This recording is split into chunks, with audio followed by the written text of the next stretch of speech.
Hi, this is Grace at the Monroe Ben Franklin. Today we're going to be doing a painting technique that turns your regular glassware, like any vase or anything, into a faux kind of little terracotta pot.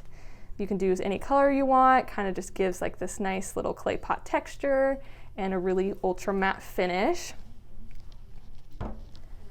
So for this you'll need baking soda, some acrylic paint, your glass container or vase, paintbrush, and a little mixing container. So I'm going to use ceramic coat in the color pomegranate. And you can use as much or as little baking soda as you want. A 1-to-1 ratio is kind of what you want to aim for. I'm just going to kind of eyeball it. Doesn't have to be exact. And then just mix it all in.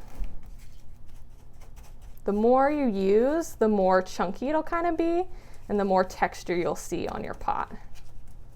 You want to try to get any of those clumps out if you can, so you want it as smooth as possible before painting. So this is kind of the consistency you want to go for. It's fairly thick, but again, you can do more if you want it to be more of a textured container. And then I'm just going to brush it on in nice even strokes.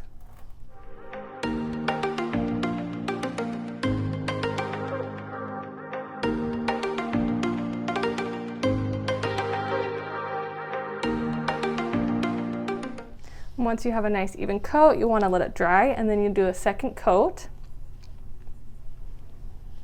So here's our finished product with our 2 coats, and after it's been dried, you can add little flowers into it. It makes a really cute little decorative piece, and you can see like the nice chalky finish that it kind of has.